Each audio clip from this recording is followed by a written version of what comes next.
Well, good morning, afternoon, or evening, whichever time of day it is for you right now. This is Sammy the Squirrel here, and I'm going to be sharing my latest Substack. I got all ticked off last night when I started reading about, well, not last night, but this morning when I woke up about how President Trump is profiteering off of his presidency and all this other BS. So here's my take on it. All right. How Donald Trump lost wealth during his presidency, donated his salary, and faced media scrutiny while America prospered. What I found out about the last four presidents and their wealth after leaving office. How Donald J. Trump lost wealth during his presidency, donated his salary, and faced media scrutiny while America prospered. Since Donald J. Trump took office in 1945 as the 45th president of the United States in January 2017, his financial story has been a battleground of competing narratives. Critics, especially in the mainstream media, have accused him of exploiting the presidency for personal bias. Again, everything in red is a hyperlink. All you have to do is put your mouse over it, left click, and it'll open up the story for you. Okay? Yet financial records paint a different picture. Trump's net worth has declined since 2017. He has donated his entire presidential salary to charity, and he has handed over control of his business empire to his children, separating his personal wealth from the family's operations. Meanwhile, America saw economic prosperity during his first term, and as he begins his second term in 2025, the future holds both promise and challenges. This article examines Trump's financial losses, his charitable contributions, and the legal steps he took to distance himself from his companies. It also explores how the mainstream media has used the Trump brand's success to accuse him of profiteering. Compares his wealth trajectory to former presidents who left office far richer, and reflects on America's prosperity under Trump, past and potential future. Trump's wealth declined since 2017. When Trump became president in 2017, Forbes listed his net worth at $3.1 billion. But by 2021, it had dropped to $2.4 billion. Now, this number varies between different agencies. I went with Forbes because they're somewhat reliable. A loss of $700 million over his first term. The decline persisted, with Bloomberg valuing his fortune at $2.3 billion in 2023. Several factors drove this downturn. COVID-19 impact. The pandemic battered Trump's real estate and hospitality business. Revenue at the Trump International Hotel in Washington, D.C. fell from $40.5 million in 2019 to $15.1 million in 2020, according to financial disclosures. Golf resort losses. Trump's golf properties, a cornerstone of his portfolio, have bled money. His Scottish resorts, Turnberry and Aberdeen, reported losses exceeding 11.8 million pounds, which is $15.4 million, in 2018 alone. Legal and debt burdens. A 2020 New York Times investigation revealed $315 million in losses from his businesses over 2 decades, much of it tied to golf courses. In 2024, a $450 million civil fraud judgment further strained his finances.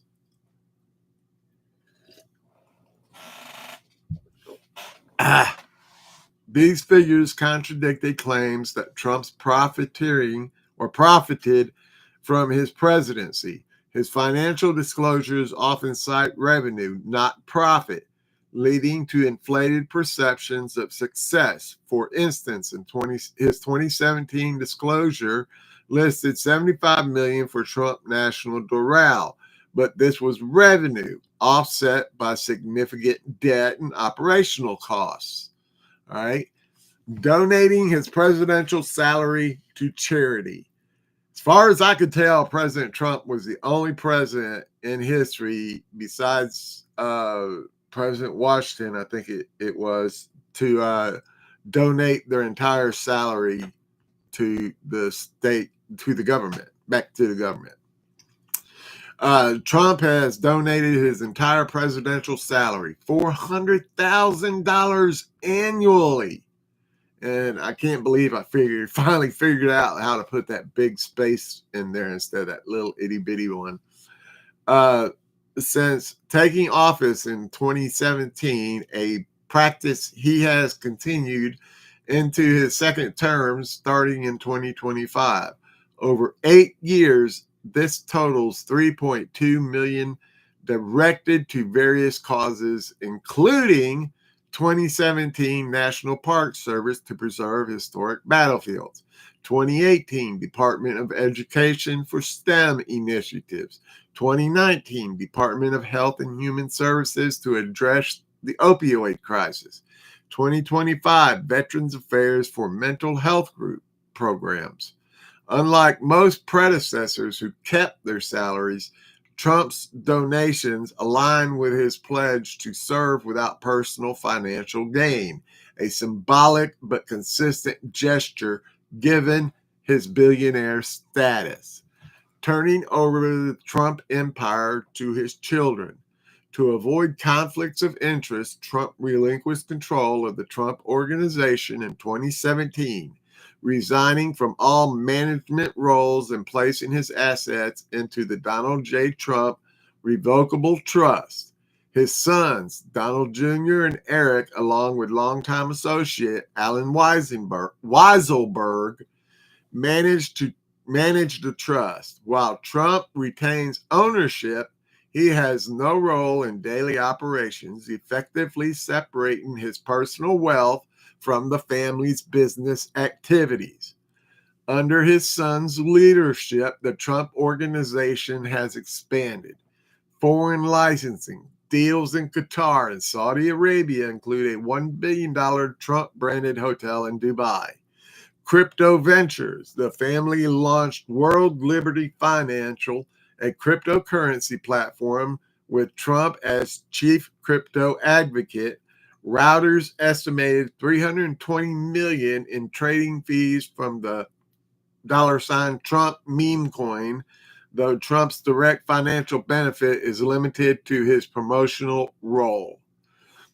Trump's personal income now stems largely from his stake in Trump Media and Technology Group, True Social, valued at $5 million to $25 million in his 2023 disclosure, modest compared to the family's broader gains. The structure ensures his wealth remains distinct from the Trump Organization's profits. Mainstream media claims profiteering versus the financial reality. All right. The mainstream media has frequently accused Trump of profiteering or profiting from his presidency, often highlighting the Trump brand visibility. Foreign spending. A 2024 House Democrats report claimed Trump's businesses earned $7.8 million in foreign governments during his first term, including $500,000 from Saudi Arabia for hotel stays. Outlets like PBS and the New York Times framed this as an emoluments clause violation, which it wasn't. They just stayed at Trump Hotel in Washington, D.C. because it's the nicest one there. Duh. Ugh.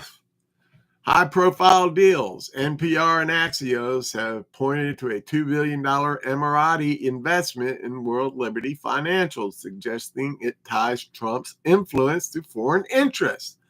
Now, it's easy to see how you can make that connection But if the man himself is not profiting off of it, just his family and his name, how can you put that on him? You know, he's done the right thing legally by separating himself completely from Trump org.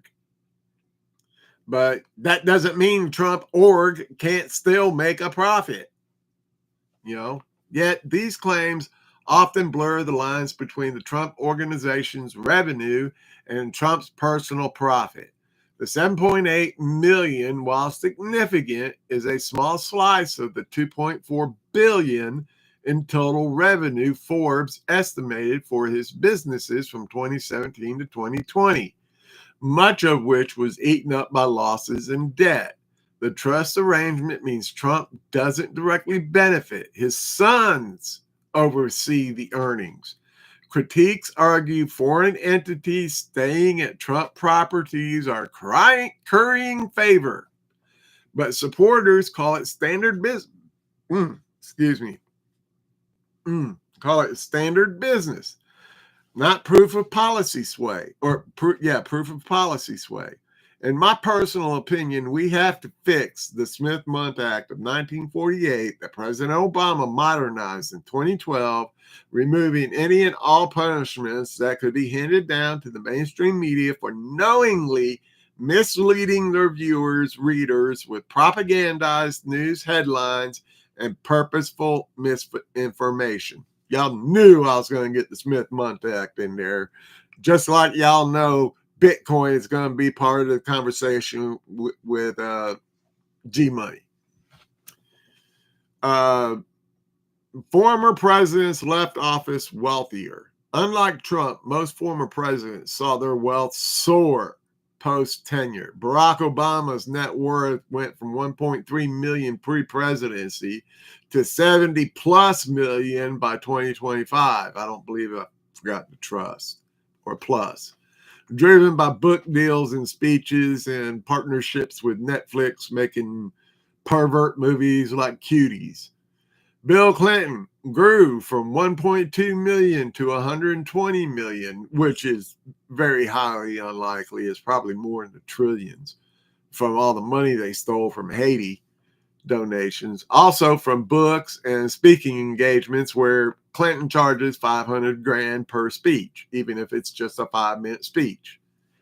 George W. Bush doubled from 20 million to 40 million. Jimmy Carter increased his 1 million to 10 million, though he gave much to charity. Note, although President Carter was perhaps one of the worst presidents ever, yet after his term as POTUS, he did do a lot of charitable work, like Homes for Humanity and all that other jazz. He did do a lot of charitable work. You have to give President Carter that pat on the back and attaboy. Trump's $700 million loss during the first term stands in stark contrast.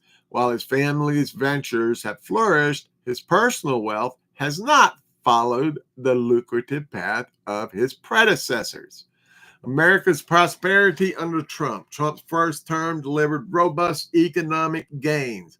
GDP growth averaged 2.5% annually from 2017 to 2019, pre-pandemic. Unemployment hit a 50-year low to 3.5% in 2019. Stock market, the S&P climbed 50%, while the Dow Jones rising from 19,800 to 31,000 even. Wages, average hourly earnings grew 10% from 2017 to 2021. His policies, tax cuts, deregulation, and trade reforms drove this prosperity. In his second term, starting 2025, early signs are positive. GDP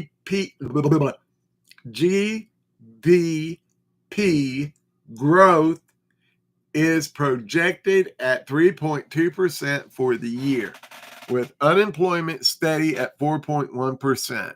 The future under Trump's second term. As Trump leads into 2025, his economic vision could shape America's future. Now, I didn't put any hyperlinks in here because I'm not a mind reader and I don't have a time machine where I can look into the future. So this is just what I personally believe, and a lot of other people personally believe is going to happen. As Trump leads into 2025, his economic vision could shape America's future. Policy continuity, more tax cuts and deregulation could boost growth, but inflation at 5.4% and a $34 trillion national debt loom very large. The trade dynamics, an America First stance may heighten tensions with China, though a push for domestic manufacturing energy would offset risks. Crypto innovation. Trump's crypto advocacy might make the U.S. a digital finance hub pending regulatory clarity.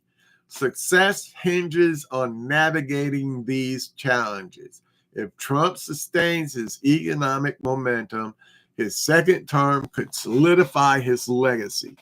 But legal battles and media criticisms will likely persist. My conclusion: Donald Trump has not profited from the presidency like the last four presidents have, and his critics claim. Trump's personal net worth has dropped since 2017. President Trump donated his salary to charity. He separated his wealth to his family members via a trust. The MSM's focus on the Trump brand success, not Trump's personal financial losses. Unlike former presidents who left office vastly wealthier, Trump's story defies the norm. America prospered under his first term, and his second term could build on that if he can tackle the road ahead, which depends on we the people, okay? Showing up for the midterm elections like we did for the presidential election, all right? We have to give President Trump a supermajority in Congress so that we can pass bills into laws, which are harder to overturn than executive orders are. An executive order by a president can be easily undone by the next president with a stroke of his pen, as proven by Joe Biden, where on day one, he had a whole stack of executive orders on his desk that undid all of President Trump's executive orders. Well, just about all of them. To know exactly how many, you would have to get with Patel Patriot and his devolution series. I'm sure if anybody knows the answer to that question, it would be Patel Patriot. So I hope y'all enjoyed this. This is my latest Substack. I rushed this together, as you can pretty much tell. And that's it. So I hope y'all enjoy. And I'll see you tomorrow. Good night, or good afternoon, or good morning, whatever time. Bye.